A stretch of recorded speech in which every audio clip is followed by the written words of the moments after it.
Ladies and gentlemen, you are listening to Blue Please here on CynicalBrit.com with myself, Total Biscuit. I've got what I'm calling The Legend of the Murloc coming up for you after this, but in the meantime, I'd like to talk to you about guild play and certain misconceptions that people seem to have about it.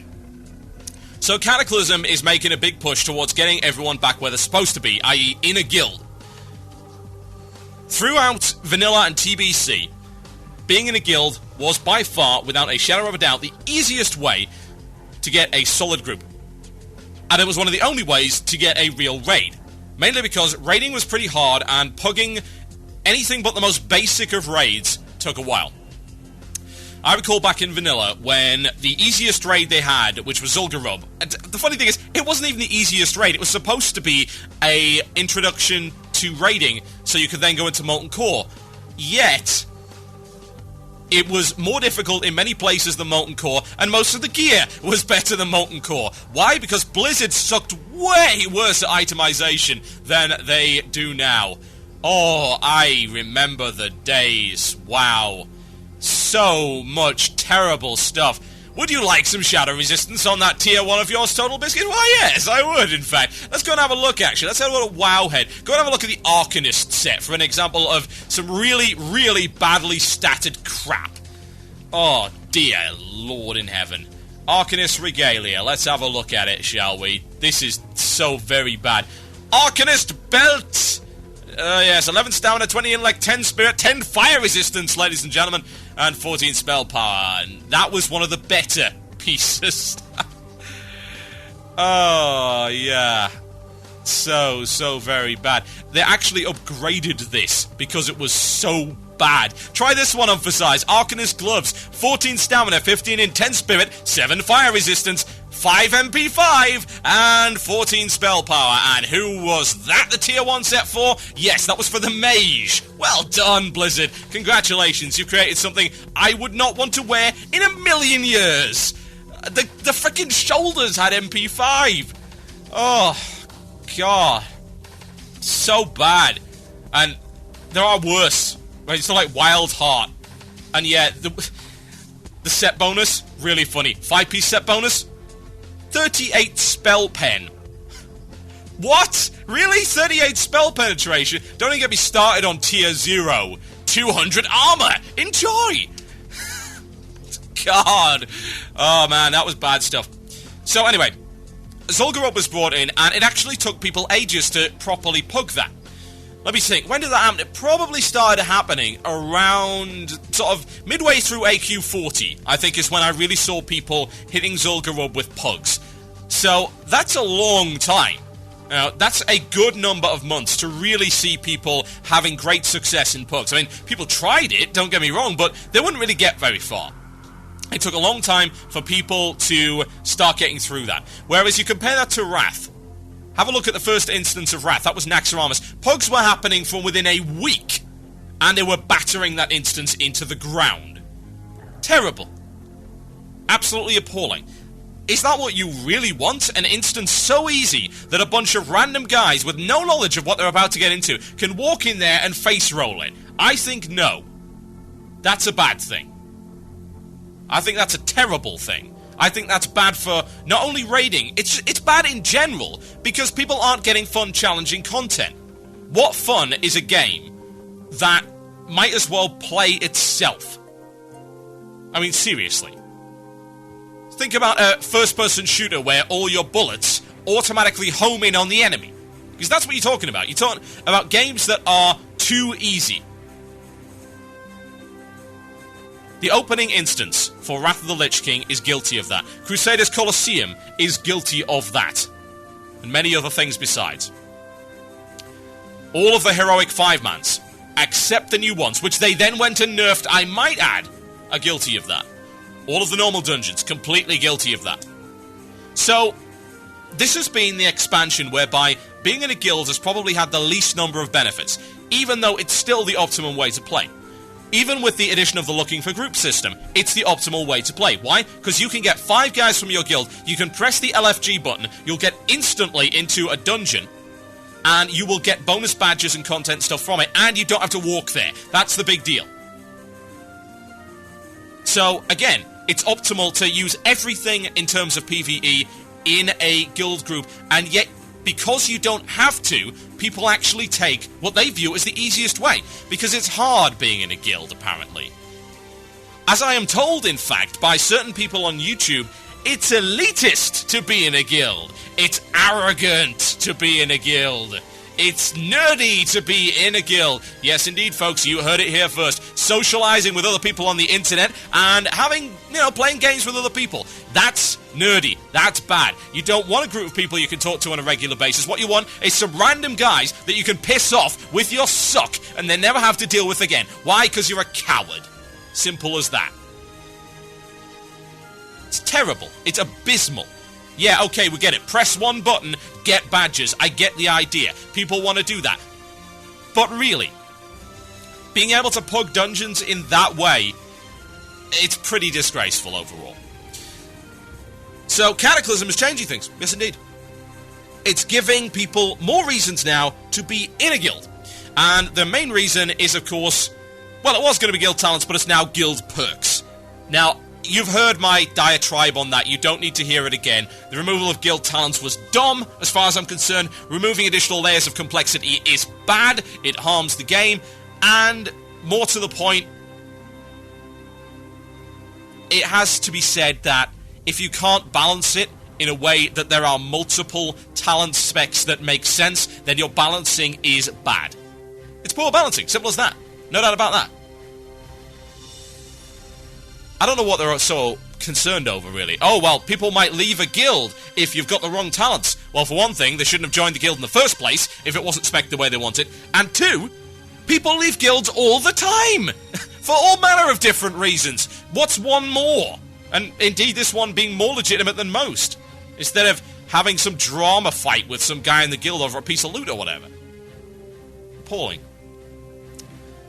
But no, apparently now, as a result of Wrath of the Lich King, being in a guild is now viewed as not the normal thing to do, as it used to be for the past 4 years before Wrath came in. Now, the first 4 years of the game, being in a guild was the aspiration of every player. They wanted to be in a guild, they would form their own guild, if need be, and they would do the content with that guild. You can do it with a group of friends. I mean, now, your guild doesn't even have to be more than 10 people. You can guild with 10 guys, you can even guild with 5 guys, if you so desire. Obviously, you're going to need 10 to form it, but if you want to have a guild group that just does 5 mans, you go right ahead. But the thing is, you don't have to. There's always been people that have fixed teams and they're not in the same guild. That's fine. I think it's all about having a little bit of quality control. So much on the internet is these days, isn't it? Huh? People complained that all the other Cataclysm videos were bad. You want to know why they were bad? Where's the quality control?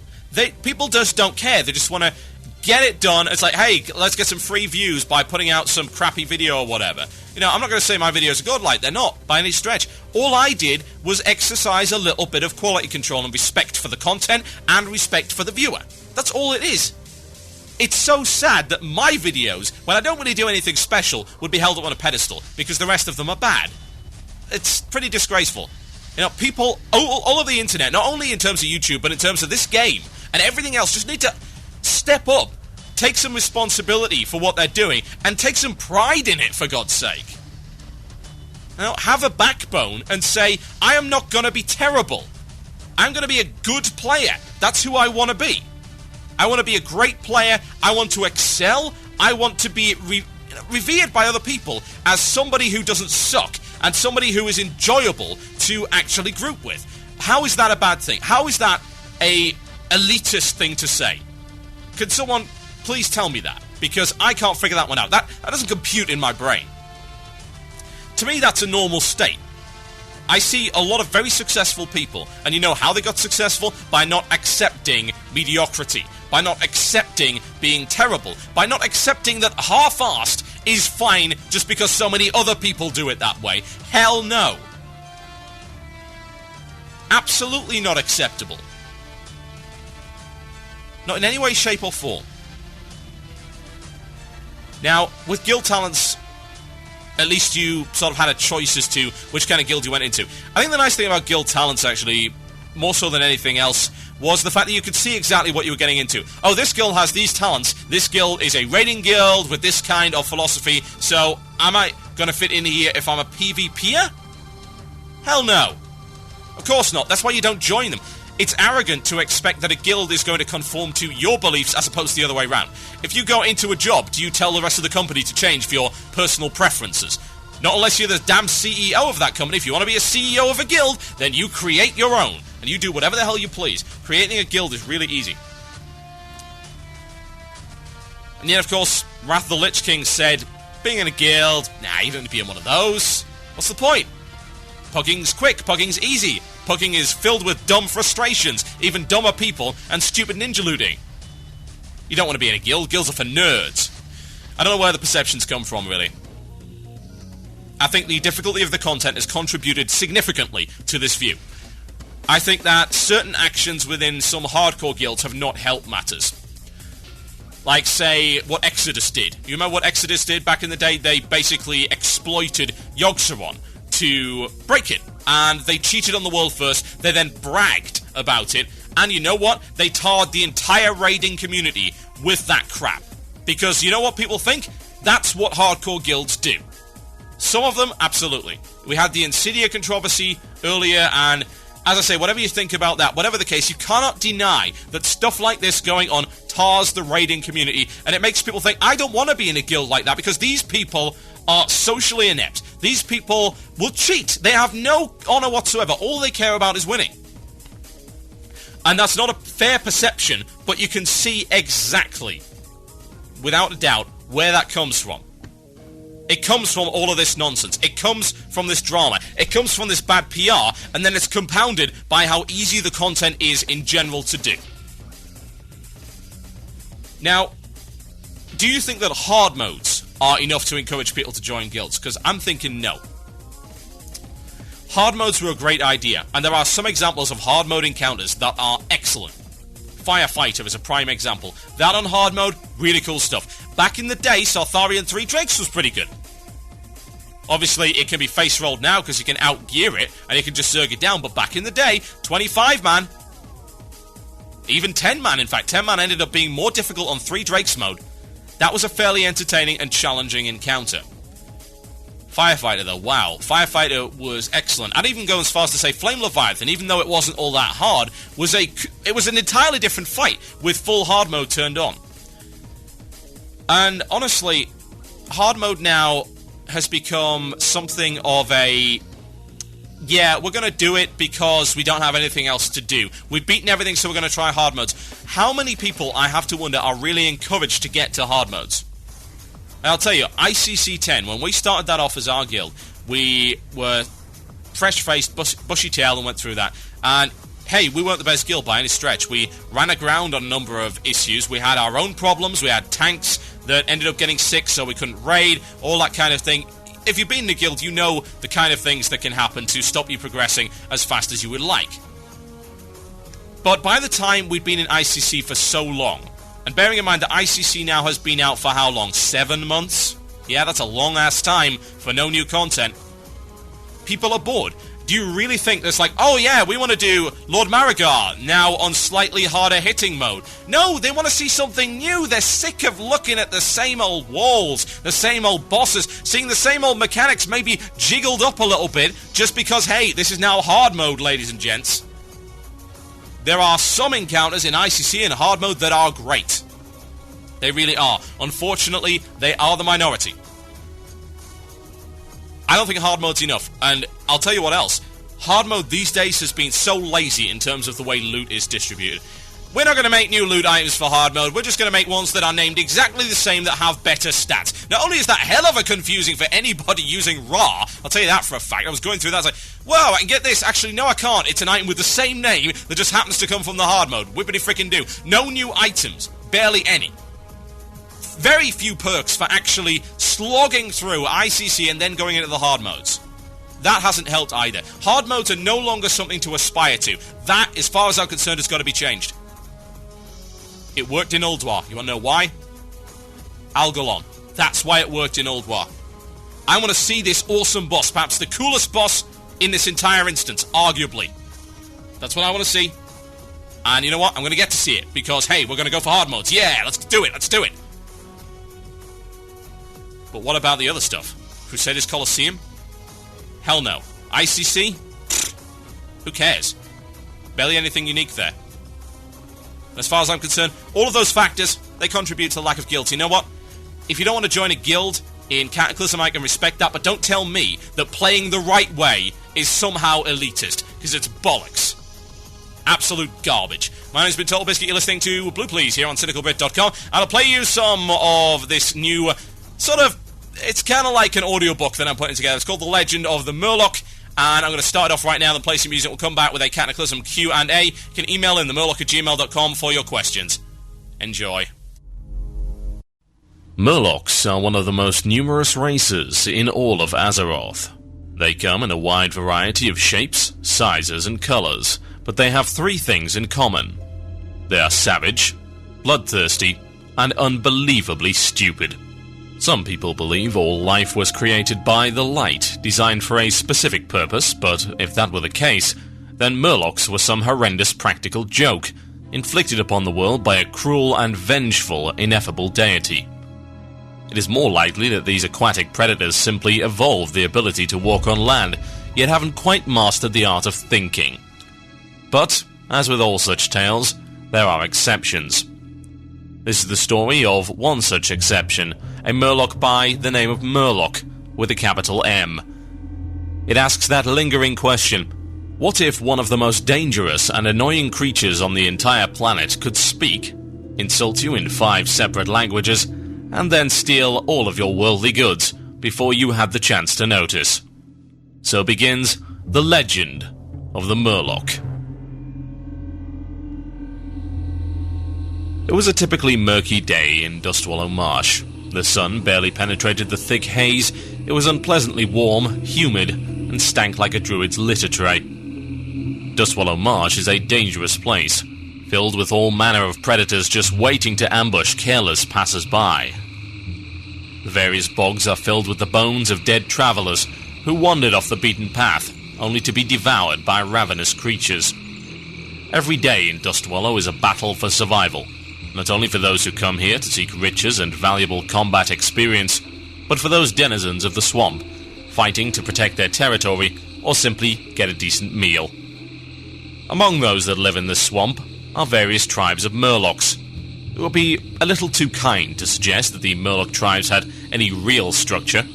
Like magpies, they build their faith around the nearest shiny, large, and/or glowing object, revering amongst other things rocks, small murky pools of swamp water, and more recently, an empty can of goblin Coca-Cola.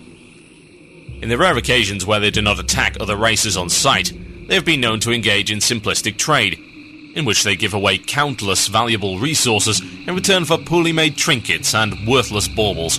They live in poorly constructed huts, which have a tendency to fall down in a light breeze, at which point the tribe prays extra hard and makes sacrifices to the god of the can to make sure it never happens again.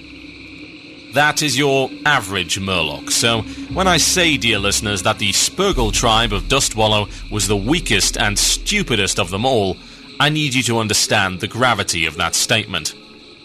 Primitive by even Murloc standards, the Spurgle are a horrible mistake that Darwinism hasn't quite got around to wiping out yet.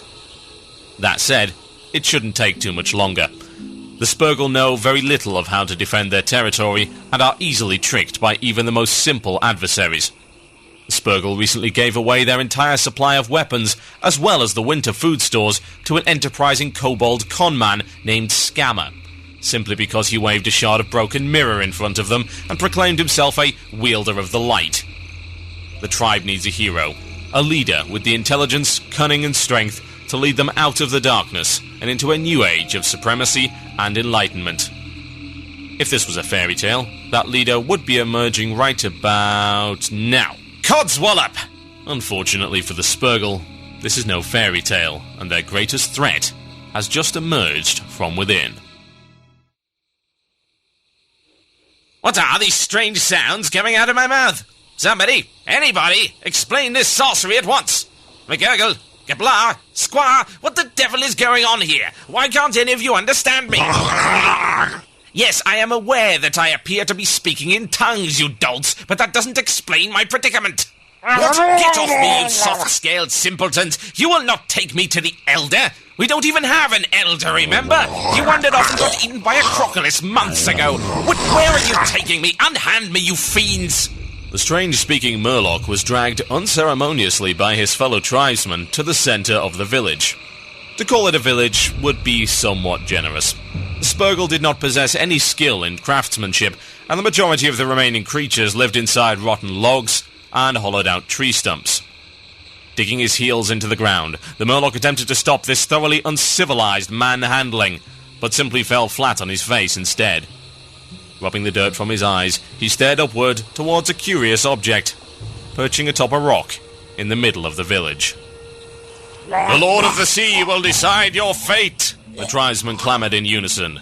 The Murloc stared blankly at the object laying before him for a moment. This is a clam. It can't decide anything. Why must you nincompoops insist on worshipping anything that you've never seen before? "Bow to the Lord of the Sea! Accept your judgment!" the tribesmen bade, waving sticks and slobbering ominously. Murlocs are not above cannibalism, and the Spurgle tribe hadn't eaten in days. The Murloc's mind raced. It was an unfamiliar sensation.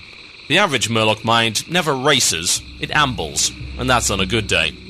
On a bad day, it sits around on the sofa watching the X Factor. Still unsure as to what had happened and why he had been cursed with this strange new language and intelligence, the Murloc knew one thing. If he didn't act soon, he would be devoured by his starving peers. He did the only thing he could think of. Grasping the clam, he held it high above his head as a magurgle of outrage rose from the crowd.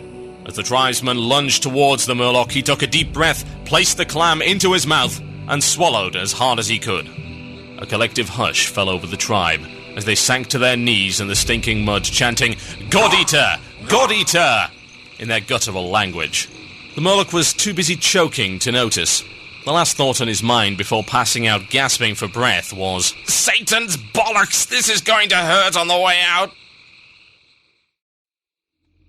Who knows how much time passed? The Murlocs don't have clocks, and it's not like you can really see the sun in the murky depths of the swamp anyway.